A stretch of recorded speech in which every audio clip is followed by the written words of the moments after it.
Okay guys, we're back out here. I don't know if I videotaped any of this. I think I did. Okay, we were at a standstill because I have no paint. Okay. Lo and behold, I went and got my containers of paint from the storage unit. But I want to show you guys something first. I made a video, never posted it. From here to the grill on 64 and 65 Americans, there's two metal inserts that go there, and basically that directs the air through the grill into the radiator support.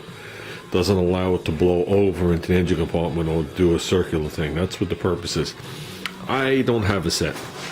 Okay, you got to remember, when I bought the car from my friend, he had the nose disassembled off the car and everything was just laying there because he was going to actually modify the car, and he stopped right in his tracks, which was a good thing because I got the car complete. That's why if you see an early picture, there's no bumper on the car, and I think the headlights are out. Something's strange about the front of the car, and the fenders are just laying on there. So I just wanted to gather the parts from him, and I was going to put it together myself, which I did. But in the process, he gave me two sets of those for a 65. I didn't think twice about it, called it good, and that was it. Well, I did everything. 65s are different.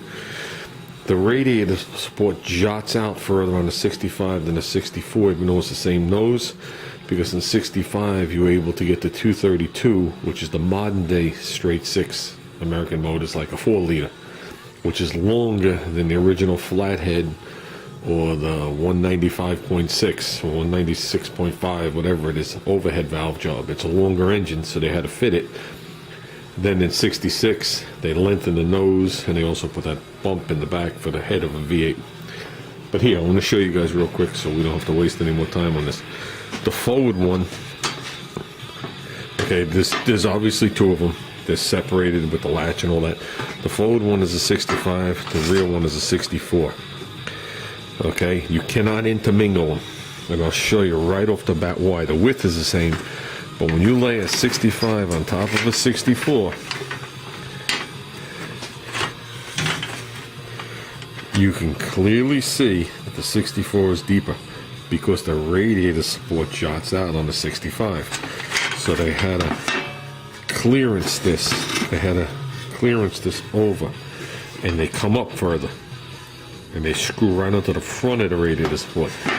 This one screws under the lip. Well, this car doesn't have it, but under the lip of the radiator support, and it's much flatter, as you can see. This has a bunch of steps in it. Plus, this has the notch out in it. For a 65 grill, has 3 bars coming down. So this has the notch, this has a notch, and then another notch in the center when these are separated. Okay, I had 2 sets of 65s and no 64.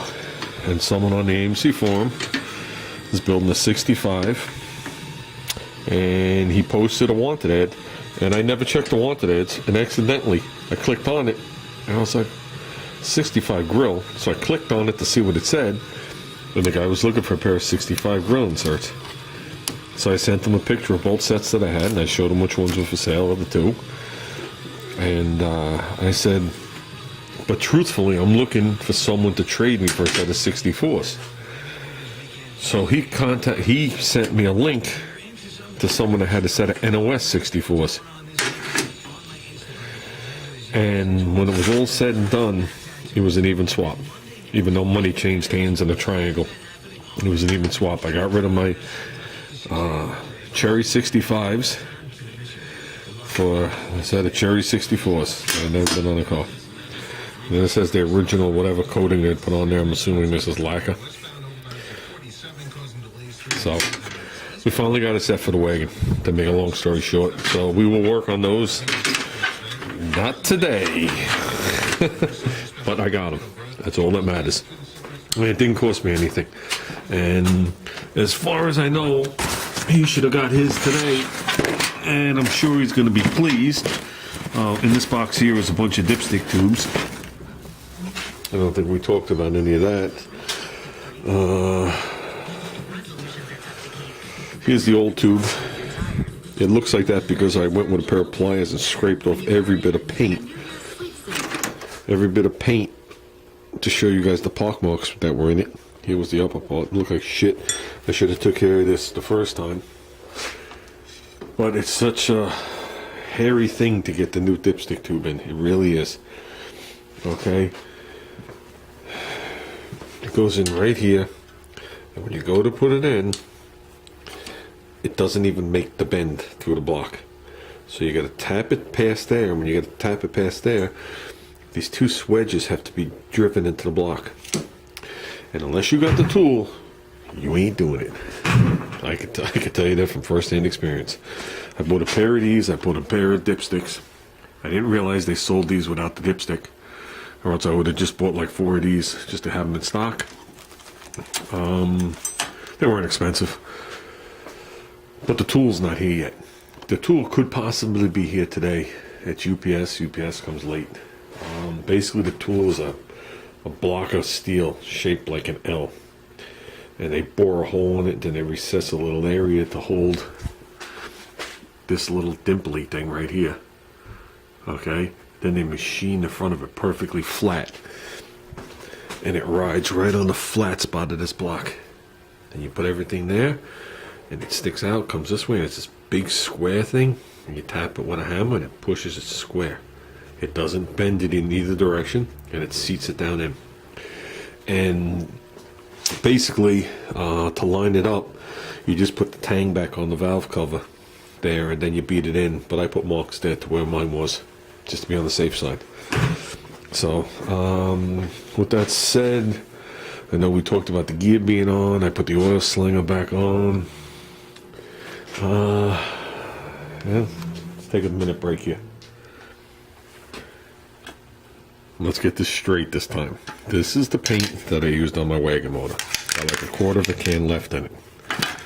This is the paint that I used on Junior's motor. Same color. I don't know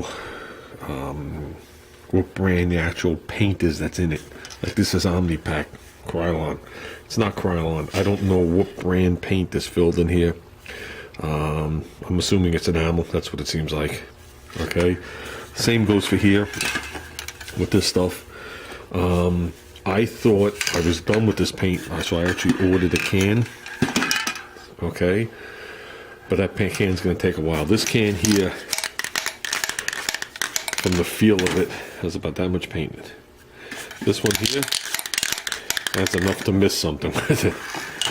Will that be enough? That would be more than enough to do where I got to do here. When I said the other day, I don't know if I damaged the front cover, I didn't mean physically damaged, I meant paint-wise. I haven't looked at that yet. That was going to be tonight's project. To paint this, I got to actually put plastic on the car and horse shit and blah, blah, blah, blah, blah, blah, and all the crap that goes with it. But I brought my paints home. I'll bring the couple of cans I need. I don't got to bring them anywhere. They could be put right on top of the thing. They didn't know we still hadn't sealed the top.